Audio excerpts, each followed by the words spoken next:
Well, today's job is rescuing a new Crown owner. He's stuck in New Mexico and needs a new starter. So taking Ruby to school. Say hi, Ruby.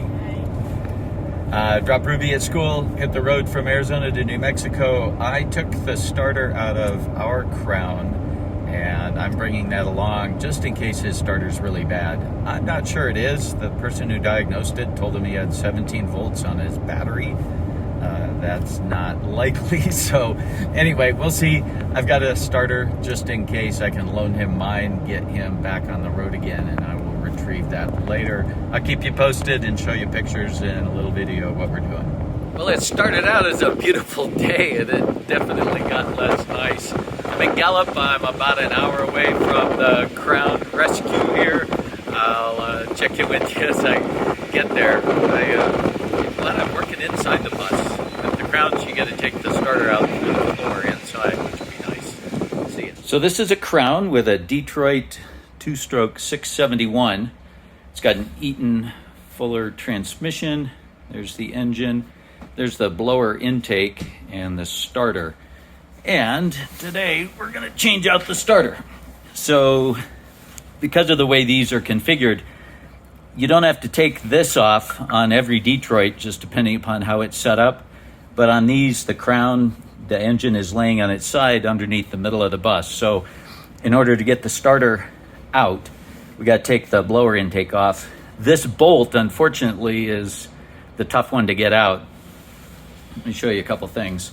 This lever goes to a reset for the emergency shutoff. If this solenoid pulls that, now that flap shuts off and it cuts off the airflow, and it's an emergency shutoff with this electric solenoid valve. So we'll leave this in place.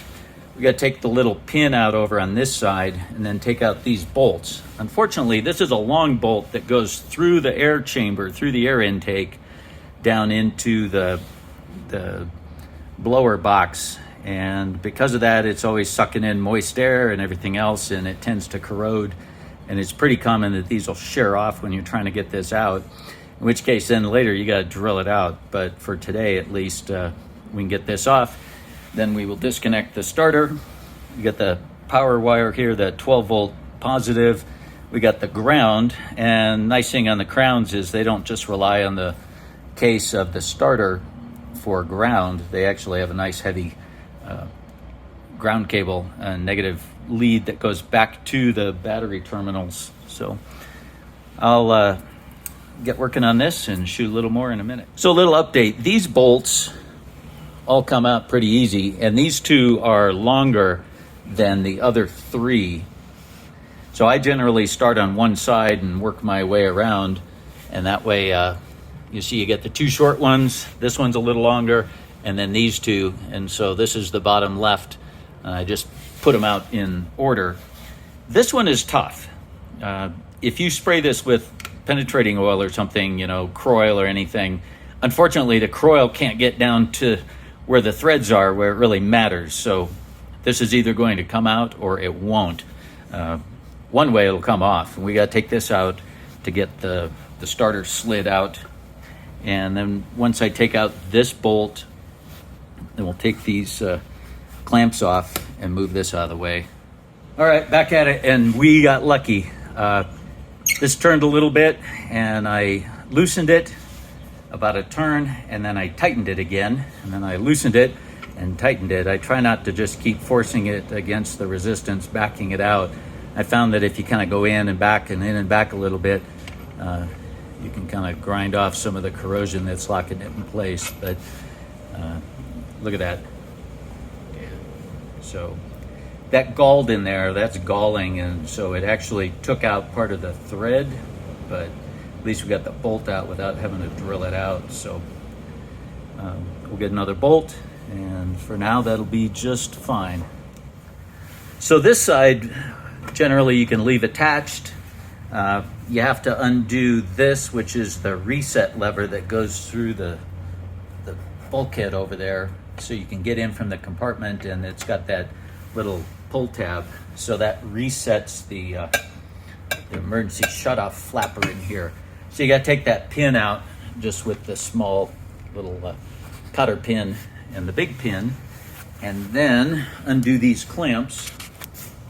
Once you undo them, then you have to get underneath the band itself and kind of pry it loose. They get sort of stuck. Wow, that was way off. So, trying to do this one-handed. Anyway, you get the idea. Get under these with a screwdriver, kind of loosen that band. It'll get unstuck all the way around, and then we'll pull this out of the way. All right, we've moved the blower intake out of the way. Doesn't have to go too far, just enough to allow clearance. I've loosened these clamps and the tube down here. We did disconnect the batteries, so I've taken off the positive lead and the ground down here. And now these are 12 point, and they are, focus. Okay, anyway, trust me, these are 9/16 12 point head bolts down here. So we'll take these 3 bolts out and the starter is free. So my preference is I loosen this top one, but I don't take it out all the way.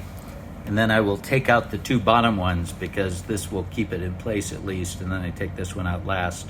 I don't know why I crack it free first. Maybe just to see what I'm in for.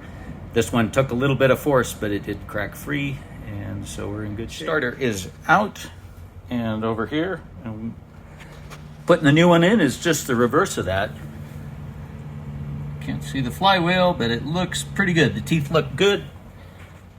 All right, we changed out the starter, put everything back except for this bolt. And this is that long one that has the threads. It actually tore some of the material out of the housing down there. So we're gonna leave that bolt out for now and just cover this with some Gorilla duct tape, just so no debris gets in there.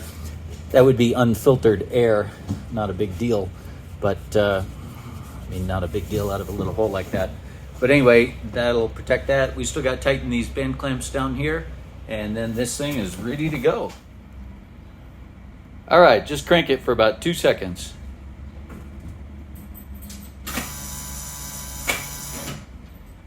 Nope.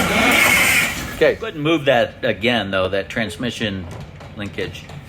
This little part here should interact with a micro switch right there, and that's the neutral sensor.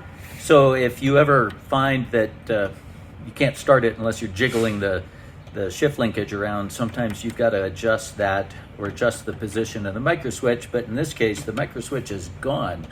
So we'll have to get one of those at some time. Man, she sounds sweet. Started right up. It's a beauty.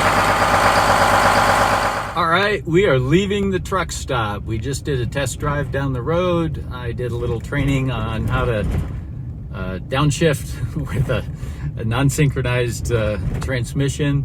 And now I'm gonna follow him west. I'll peel off in Flagstaff, but yeah, she's running great. Started up. The starter definitely solved his issues, and the truck stop is glad that they have their space back.